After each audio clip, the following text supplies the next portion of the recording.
Hola.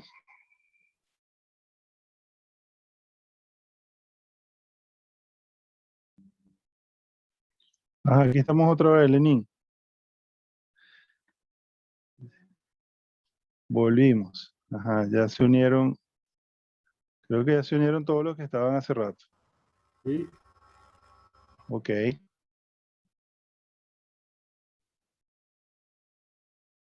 ¿Se escucha?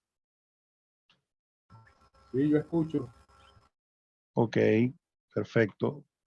Bueno, entonces, quiero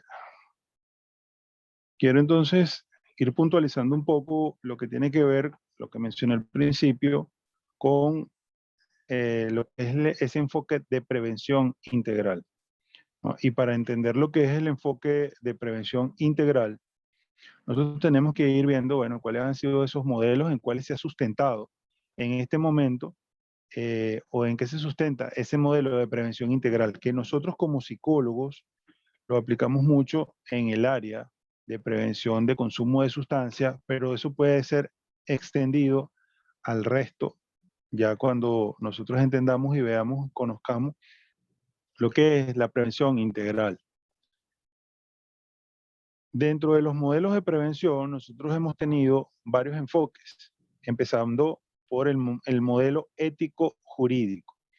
El modelo ético-jurídico, en cuanto a lo que es el enfoque de prevención, hace y aquí me voy a ir mucho a la parte de consumo de sustancias y lo que es la prevención integral del consumo de drogas. El enfoque ético-jurídico se centra mucho en el análisis de la droga, cuál es el tipo de droga que las personas están consumiendo, las clasifica en legales e ilegales.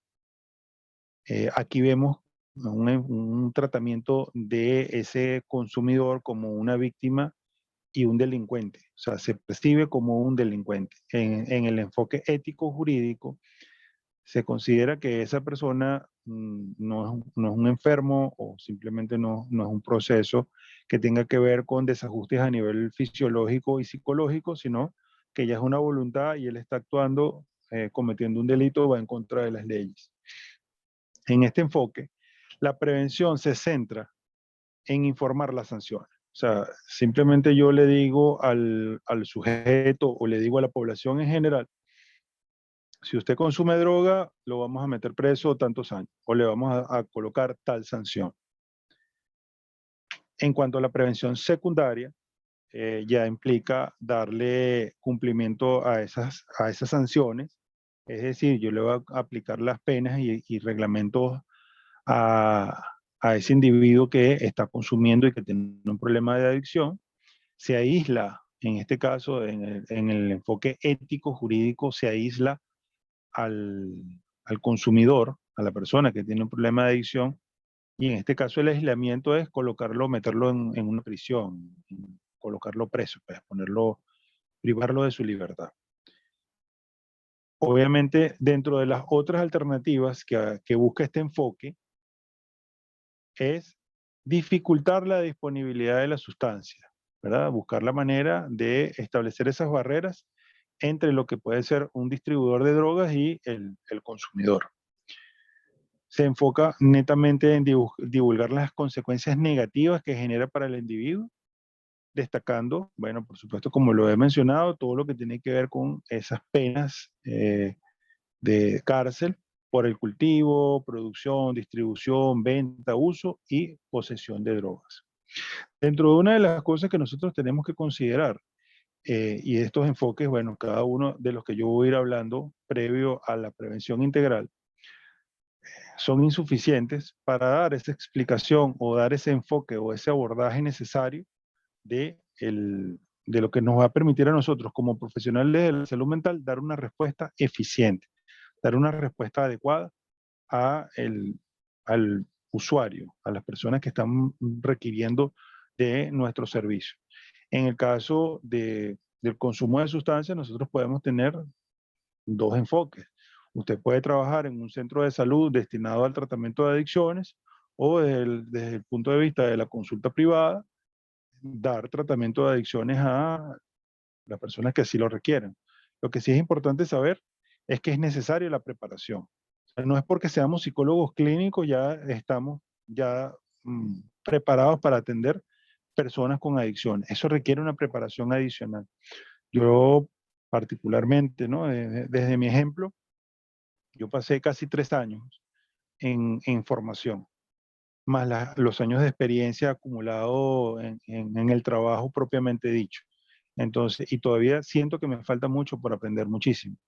Entonces, es ahí porque ha ocurrido que gente que se lanza popularmente, como lo podemos decir, se lanza al ruedo sin tener la formación adecuada y se pueden hacer daño o le pueden hacer daño a una persona con adicción. La problemática de adicciones es muy compleja, es un abordaje bastante complejo y que requiere de mucho cuidado, tanto para uno como terapeuta, como para esa persona que va a recibir nuestros servicios profesionales. Entonces, en cuanto a eso, es una recomendación que se lo planteo desde ahorita para que el que le guste, el que tenga vocación, el que siente que le gusta esta área, busque la manera de buscar una formación sólida, una formación bastante amplia en cuanto a lo que es el tratamiento de adicciones.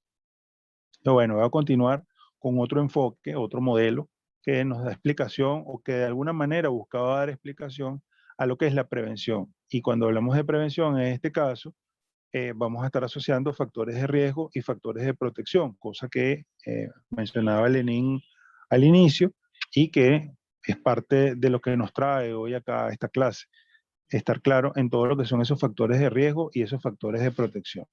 Entonces, bueno, en ese otro modelo, nosotros tenemos el médico sanitario, ese enfoque médico sanitario en donde se concibe a las estadísticas ahorita. Ahorita vamos a hablar acerca de esas preguntas que están haciendo ahí y vamos a hablar sobre esa importancia de esas estadísticas. Entonces, bueno, el enfoque médico sanitario nos plantea que el consumidor es un enfermo, ¿sí? Ahí ya por lo menos estamos viendo parte de la realidad de lo que es el problema de abordaje de adicciones. Es ver que la persona es un enfermo y que el profesional de salud solamente debe sanar a ese enfermo. Ese es el único trabajo desde este enfoque, desde este modelo. La prevención primaria es proporcionar la información relacionada con las consecuencias, con los daños que genera la salud. La prevención secundaria es proporcionar el tratamiento y sanar a ese enfermo, pues sanar a esa persona que tiene esa enfermedad que se estaba visualizando, aislándolo. En este caso, igual, vamos a institucionalizarlo en sitios especiales para el tratamiento de adicciones y es un enfermo que no puede estar en otro lugar que no sea ese. Igual, dentro de sus políticas o dentro del enfoque de este modelo médico-sanitario, tiene que ver con informar constantemente sobre los riesgos, más nada, sobre el riesgo para la salud del individuo. Después pasamos a otro modelo que es el modelo psicosocial. El modelo psicosocial, el protagonista es la persona. Aquí este modelo se enfoca solamente en la persona, desestiman el tipo de droga que se consuma, o sea, para ellos desde el modelo psicosocial es lo mismo que una persona consuma alcohol a que consuma heroína o a que consuma marihuana o que consuma metanfetamina. Y cuando nosotros estamos viendo y cuando vamos conociendo los efectos de las sustancias en el organismo, sabemos que este es un enfoque que está incompleto, porque nosotros no podemos poner el énfasis solamente en la sustancia o solamente en el individuo. Precisamente porque, bueno, porque los efectos en cada organismo y en el efecto de cada tipo de sustancia va a ser diferente de uno a otro.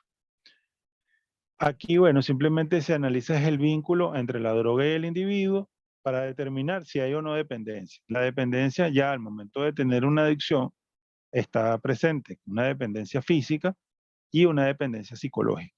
Entonces, que es precisamente lo que genera el problema de la adicción como tal. Entonces ya ahí estamos viendo que es un enfoque un tanto incompleto. Ese enfoque psicosocial se centra en las necesidades psicológicas y sociales de la persona. Trata al consumidor como persona simplemente y lo evalúa como esa persona con dificultades de adaptación, de vinculación, y de motivación y de desarrollo. Entonces, ven que la adicción es un síntoma individual, no tiene nada que ver con el entorno y no tiene nada que ver con el historial de esa persona. Después viene otro enfoque. Precisamente cada uno de estos modelos iban surgiendo uno a otro, tratando de dar respuesta o de completar esos vacíos que dejaba el modelo anterior. Este otro modelo es el modelo sociocultural. Ese modelo habla que la responsabilidad del fenómeno del consumo de sustancias y la problemática de las drogas es del entorno, de la estructura social. Aquí entonces todo el problema recae en el entorno, en el medio ambiente de esa persona. La variabilidad y complejidad del contexto son fundamentales dentro de la problemática del consumo de drogas. La comprensión del fenómeno se considera las desigualdades, la marginación y el desempleo. O sea, aquí simplemente estamos hablando o considerando desde este enfoque que solamente las personas pobres o las personas con menos recursos son las que van a consumir sustancias. Cuestión que es falso. ¿Por qué? Porque nosotros sabemos que los problemas de adicciones no discriminan sexo, raza, color, condición social, condición socioeconómica, ideología, etc. Entonces ahí donde estamos viendo que nos plantea desde una perspectiva un poco más sesgada, pero aquí hacia ese sesgo, hacia lo que es el entorno, el medio ambiente, de cómo prevenir. Y por supuesto, aquí trata de involucrar a la sociedad en su conjunto para lo que es la prevención, cosa que considero acertada por lo mismo que mencioné hace rato. La, eh, la problemática de las drogas y el enfoque de lo que tiene que ver con el consumo de sustancias debe involucrar a todos, debe ser un problema abordado por todos para darle solución entre todos. Entonces, bueno, cuando nosotros vemos esto, decimos, bueno, hey, ¿cuál es la respuesta? ¿Cómo nosotros salimos o cómo nosotros como profesionales de la salud mental damos una respuesta más eficiente? En este momento, nosotros tenemos un paradigma que se denomina prevención integral. Entonces, esa prevención integral, que es en el cual nosotros estamos sostenidos y estamos ahorita trabajando y estamos brindándole a los usuarios, a la persona que necesita atención, el trabajo que nosotros podemos brindar, lo podemos definir de la siguiente manera. Palabras más, palabras menos. La prevención integral es ese conjunto de procesos que están dirigidos a promover el desarrollo integral del ser humano. Escuchen bien esa situación. Promover el desarrollo integral del ser humano, la familia y la comunidad, a través de la disminución de los factores de riesgo y fortalecimiento de los factores de protección. Entonces, dentro de lo que nosotros estamos haciendo y que podemos hacer, y por eso yo les decía que esto, el enfoque de prevención integral no es solamente aplicado al consumo de sustancias, sino que puede ser aplicado al resto de actividades que nosotros como profesionales de la salud mental estemos haciendo, es saber que, dicho nuevamente, ese conjunto de procesos dirigidos a promover el desarrollo integral del ser humano, de la familia y de la comunidad. ¿En qué nos vamos a enfocar nosotros? Disminuir los factores de riesgo que van a ser factores de riesgo personales, a todo lo que tiene que ver con ese individuo, los factores de riesgo ambientales y, por supuesto, todos los factores de riesgo a nivel ya institucional, o sea, todo lo que tenga que ver con algo macro. Entonces, eso tenemos que buscar la manera de disminuir el impacto o reducirlos o eliminarlos. Y una cosa que nosotros tenemos que buscar cómo de incrementar, de fortalecer, de incentivar, de darle mayor robustez, es a todos los factores de protección que pueda tener ese mismo individuo, o sea, todas sus capacidades, sus rasgos de personalidad, todo lo que tiene que ver con su entorno inmediato, su entorno social y por supuesto las condiciones en las cuales ese mismo entorno se desenvuelve en la sociedad en general. Entonces, aquí ya nosotros estamos viendo en ese repaso histórico rápido de los modelos de prevención, cómo hoy en día nosotros tenemos un modelo de prevención que lo podemos aplicar a otros aspectos que no necesariamente tiene que ser el área de drogas, sino que eso nosotros lo podemos aplicar en todo sentido, porque precisamente viendo las condiciones en las cuales esa persona vive, en cómo se vincula con su entorno, cuáles son las condiciones propias de su rasgo de personalidad, nosotros vamos a enfocarnos en reducir los factores que están generando conductas riesgosas y vamos a fortalecer esos aspectos de ese individuo que va a fortalecer en él unas conductas más adaptativas que tienen que ver con los factores de protección. Entonces, en cuanto a las modalidades de prevención, ¿no? Nosotros tenemos dos modalidades de prevención, una específica y una inespecífica. Aquí yo estoy hablando de datos que ustedes pueden conseguir perfectamente en esos material que yo les envié hace poco por el grupo de WhatsApp, que son bases teóricas y bases científicas de la prevención. Ustedes lo deben haber recibido en el grupo, fueron 3 archivos de PDF que yo envié. Pero aquí, bueno, simplemente estamos conversándolo como para puntualizarlos. En cuanto a lo que tiene que ver con modalidades, una cosa son los modelos, y en cuanto a los modelos nos tenemos que quedar con el modelo de prevención integral, y en cuanto al modelo de prevención integral, nosotros tenemos dos modalidades de aplicarlo. Y eso es aquí ya como que entrando en esos aspectos particulares que tenemos que hacer nosotros como psicólogos. Entonces, en esas modalidades de prevención integral, nosotros tenemos eh, dos aspectos, dos modalidades. Una que es la específica y otra que es la inespecífica.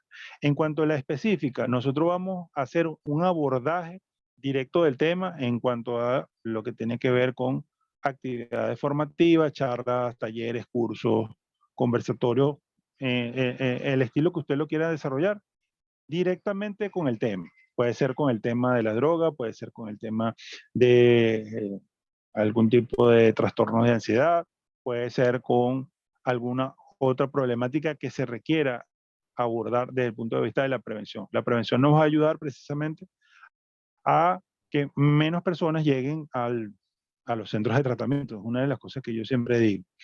Y la modalidad inespecífica son todas esas estrategias dirigidas al desarrollo de habilidades para la vida, o sea, tener una vida más saludable, promoción de conductas saludables y del fortalecimiento de valores y actitudes. Esa es la modalidad de prevención integral inespecífica. Cuando nosotros hacemos una serie de fortalecimiento de actividades, valores, actitudes en una persona o un grupo de personas para tener una mejor calidad de vida. De ahí pasamos a lo que son los niveles de prevención integral. Esos niveles de prevención integral, que pueden ser, vamos a tener 3 tipos, en los materiales, en las bibliografías que ustedes puedan conseguir por ahí, van a conseguir diferentes enfoques, primario, terciario, secundario, etc. Hoy en día nosotros estamos trabajando desde el enfoque de prevención integral con 3, que tiene que ver con el enfoque o los niveles de prevención universal, el selectivo y el indicado. El universal tiene que está dirigido a todo tipo de público con el fin de proporcionarle herramientas generales. No hay algo donde se aborde directamente el problema, sino muy atado a esa modalidad de prevención inespecífica donde estoy buscando fortalecer una serie de actitudes, una serie de valores, una serie de conductas que sean mucho más saludables para ese grupo de personas. Cuando hablo de la prevención selectiva, cuando hablamos de prevención selectiva, cuando hablamos de prevención vinculada con ese nivel de prevención, ya estamos tratando con un subgrupo específico de personas que presentan mayor proclive, tienen una mayor tendencia hacia la problemática que estemos abordando. En este caso puede ser drogas o puede ser, ejemplo, un grupo de adolescentes que tengan conducta de promiscuidad. Entonces, hablando de salud sexual y reproductiva, podemos estar hablando o dando precisamente todo lo que son actividades de prevención hacia un grupo que tenga esa tendencia. Y cuando hablamos de en un nivel ya indicado, nivel de prevención integral indicado, es cuando ya la problemática está presente en unas personas, un grupo de personas, y la intervención ya va a ser directamente con ese grupo, con esa persona o grupo de personas que están ya están involucradas, ya están en pleno proceso desarrollando la problemática en particular. Trato de no hacer mucho énfasis en el tema de las adicciones y las drogas, porque si bien esto nosotros lo aplicamos mucho en todo lo que es el tratamiento y en prevención integral del consumo de sustancias, yo reitero que este enfoque nosotros lo podemos aplicar desde el punto de vista de los factores de riesgo y los factores de protección como un mecanismo de abordaje desde el punto de vista de la salud mental y de lo que es nuestro trabajo como psicólogos clínicos, que es algo que nosotros hacemos o yo he venido haciendo desde hace un buen tiempo en mis trabajos. Entonces, bueno, retomando esto, lo vuelvo a mencionar, los niveles de prevención integral, universal, selectiva e indicada. En cuanto a lo que son las características de la prevención integral, eso es importante que nosotros como psicólogos, como profesionales de salud mental, tengamos claro esas características, porque eso nos va a permitir a nosotros desarrollar planes, desarrollar estrategias, desarrollar programas en el área en donde nos desarrollemos nosotros que sean mucho más eficientes. Y es entender, por ejemplo, que la prevención integral debe ser dinámica, debe estar involucrada, cuando hablamos de dinámico, tiene que ver con situaciones problemáticas multifuncionales, muy multifactoriales. No es que va a ser algo, un constructo único y va a ser algo de fácil abordaje, sino que precisamente esa parte dinámica con ese concurso de diferentes variables y con mucha complejidad que se va haciendo a medida que van interviniendo otras variables. La prevención integral debe ser creativa, o sea, tiene que ver con lo que es la parte de la inventiva, con la resolución de problemas, con todo lo que tiene que ver con el conocimiento y la transmisión del conocimiento. Debe ser proponente, debe ser acciones dirigidas al cambio y la transformación. La prevención integral debe estar dirigida a eso, a que la persona desarrolle conductas, desarrolle comportamientos dirigidos al cambio y a la transformación. Debe ser participativa. La prevención integral habla acerca de todo lo que es involucrar directamente al individuo, a su familia y al entorno, y por supuesto el terapeuta en todas las actividades de cambio. Debe ser actitudinal. ¿Por qué? Porque debe haber convicción, debe estar convencido y comprometido las personas en cuanto a todo lo que son los procesos y debe ser formativa. Debe haber análisis, debe haber reflexión y por supuesto todo lo que tiene que ver con articulación de procesos. Debe haber mucha articulación de procesos. ¿Qué otra cosa podemos mencionar en cuanto a la prevención integral? Bueno, tiene que ver con sus elementos básicos. Hay una serie de elementos básicos en prevención integral que nosotros debemos siempre tomar en cuenta, tomar en consideración. Debe haber un acuerdo común acerca de la naturaleza social del problema. O sea, debemos estar claros cuál es la naturaleza social del problema que nosotros estemos abordando, de esa enfermedad, de ese proceso, de esa situación en particular. Tenemos que tener conocimiento del problema. Debe haber una conformación de equipos interdisciplinarios, como yo se lo mencionaba hace rato. En el caso de la intervención de drogas, de tratamiento de adicciones, nosotros debemos tener, bueno, una serie de profesionales, médicos, internistas, psiquiatras, enfermeras, trabajadores sociales, terapeutas ocupacionales y, bueno, por supuesto, nosotros como psicólogos. En el caso de las enfermedades o las disfunciones a nivel sexual, de la esfera sexual, debemos tener por lo menos un médico sexólogo y un psicólogo. Y si es un psicólogo sexólogo, bueno, mejor todavía. En el caso de la intervención de estrés postraumático post accidente aéreo, en el caso de las personas, bien sea personal aeronáutico, familiares o personal administrativo, nosotros debemos tener en cuenta que debe participar un médico psiquiatra, debe participar, bueno, un psicólogo. Por eso es importancia de considerar esa conformación de equipos multidisciplinarios. No podemos estar nosotros aislados brindando atención pensando que solamente nuestro trabajo como psicólogo va a ser suficiente. Debemos, dentro de los principios, esos elementos básicos de la prevención integral, debe haber sostenibilidad en el tiempo. O sea, no puede ser algo efecto Alcacerse, acto o un proceso o un programa o una intervención que solamente tenga un efecto por unos instantes, por unos días, unas horas y ya. Debe ser algo que pueda permanecer en cuanto a lo que es el tiempo y la sostenibilidad.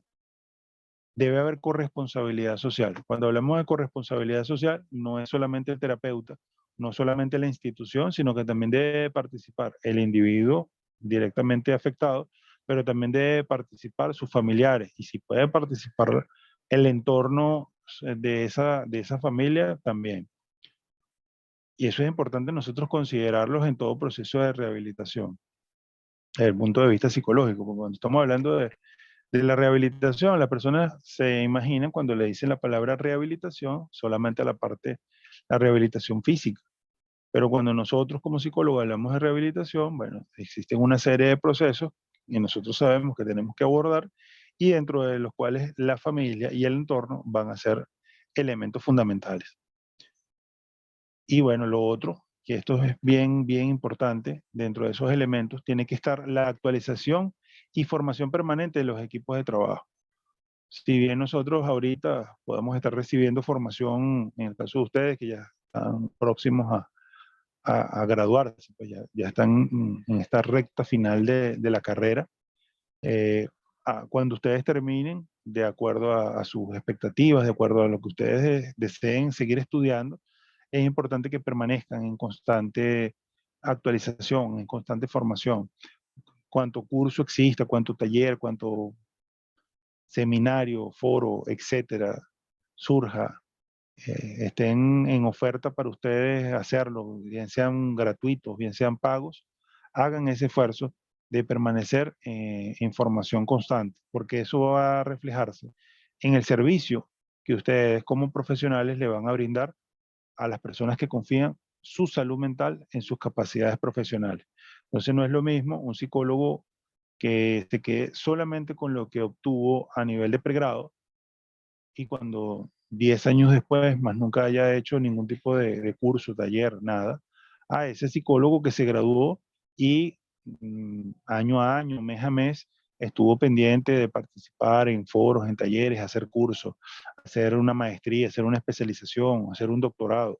Todo eso va a ser importante, tanto para ustedes como su desarrollo, su currículum, como ese servicio que se va a ofrecer o que se le va a brindar a las personas.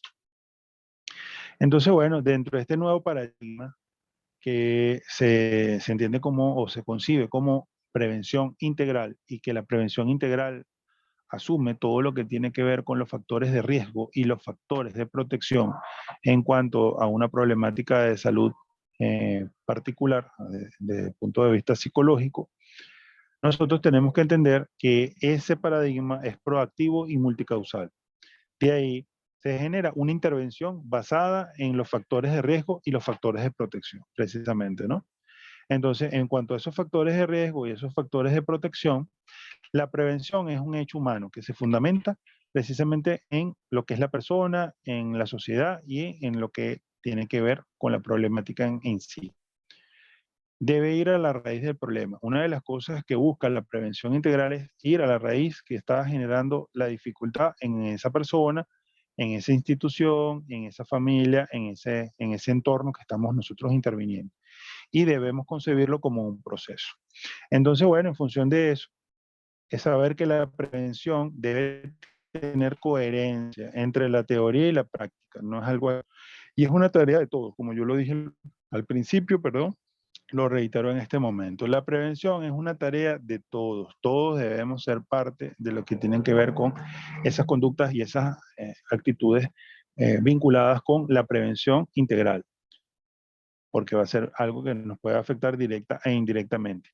La investigación, precisamente algo que nosotros tenemos que estar siempre en proceso de desarrollo, y por ahí voy conectando una pregunta que hicieron, que ahora les voy a pedir que me la repitan, con respecto a las estadísticas. La investigación aporta fundamento para la acción. sea, en función de lo que nosotros estemos recabando, en función de esos datos, en función de precisamente esas estadísticas, nosotros podemos establecer políticas de intervención, políticas de acción, desde el punto de vista de la actividad psicológica. Entonces, eso nos va a permitir a nosotros realmente tener un patrón objetivo para medir los logros eh, en, en función de lo que se esté desarrollando. Y ahí nosotros vamos a tener esa triada bien articulada entre lo que es la investigación, la teoría y la práctica. Entonces, desde el punto de vista de lo que es la prevención integral, esos son esos datos, esos detalles que todos nosotros como psicólogos debemos tomar en consideración, tener en cuenta. Entonces, ahorita me gustaría dar respuesta a esa pregunta. No sé dónde ubicar la pregunta o el chat para darle respuesta a esa pregunta.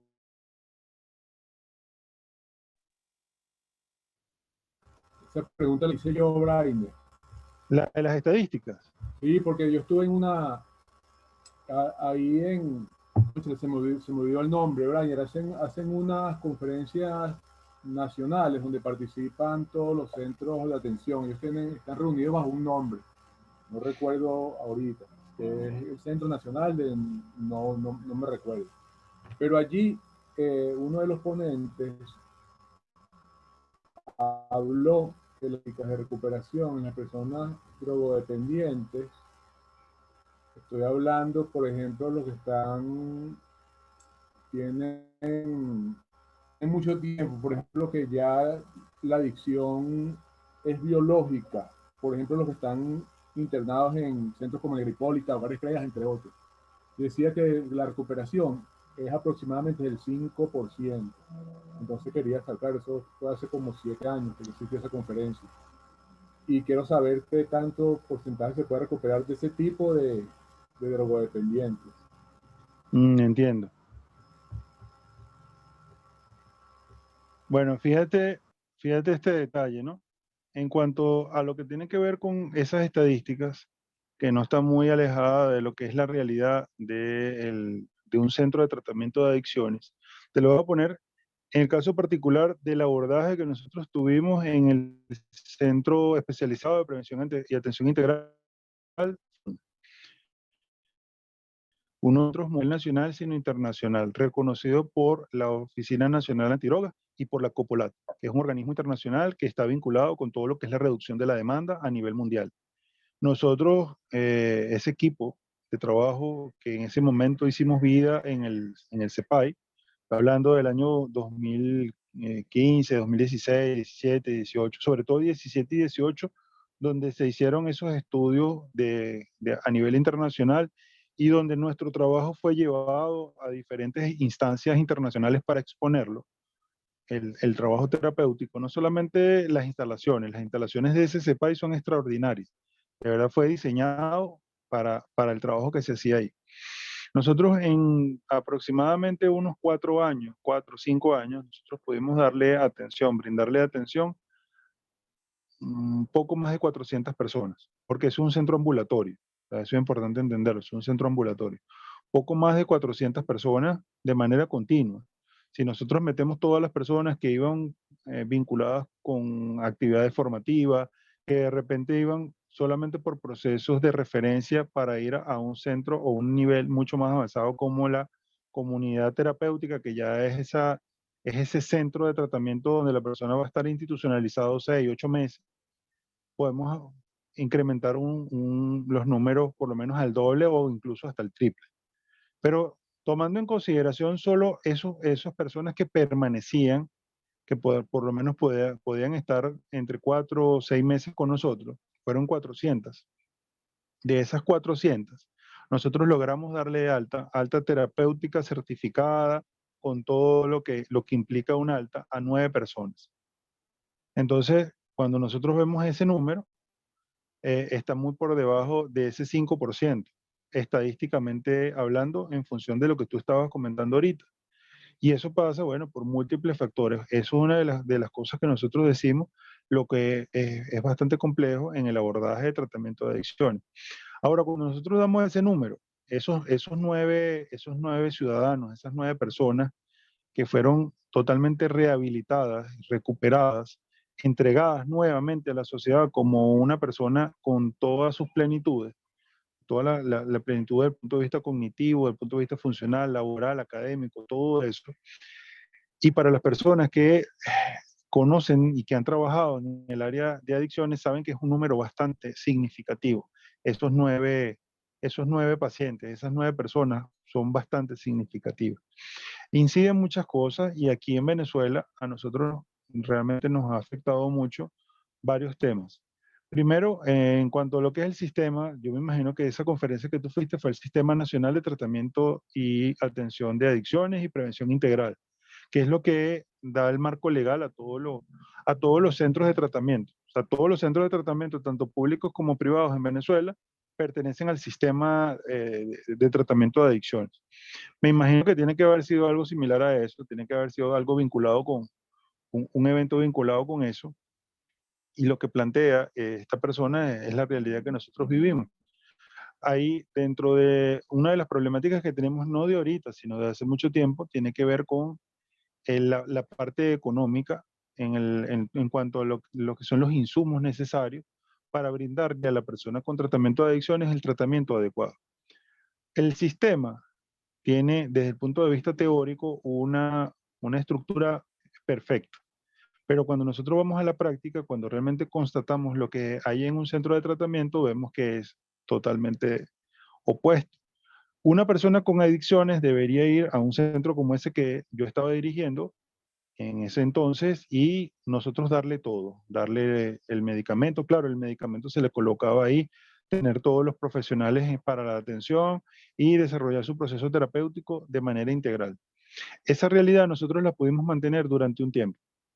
Después empezó con toda la problemática socioeconómica, sociopolítica, a mermar, sobre todo lo que tiene que ver con los insumos. Y muchas veces nosotros como equipo terapéutico sacábamos de nuestros bolsillos para poder pagar el tratamiento de las personas, cosa que llegó un momento donde se hizo insostenible, porque por mucha vocación, por muchas ganas que tú tengas de trabajar,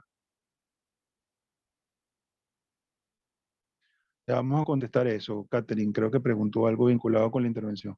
Entonces, cuando nosotros, llega un momento que para nosotros fue insostenible como equipo de trabajo estar costeando el tratamiento, porque bueno, tú dices, bueno, ¿de qué vivo yo entonces? Si se supone que debe haber una institución que me dé esto a mí para yo poder dárselo al paciente. Entonces, esos son factores que complejizan la atención de la adicción. Sobre todo cuando estamos hablando de procesos de adicción vinculados con el alcohol, vinculados con cocaína, vinculados con heroína o con metanfetaminas, incluso con barbitúricos.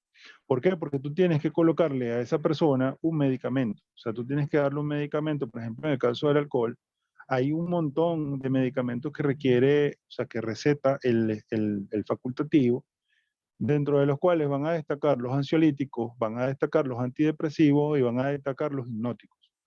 Estos 3 grupos de medicamentos que lo tiene que recetar bien sea el médico internista o el médico psiquiatra, por supuesto no son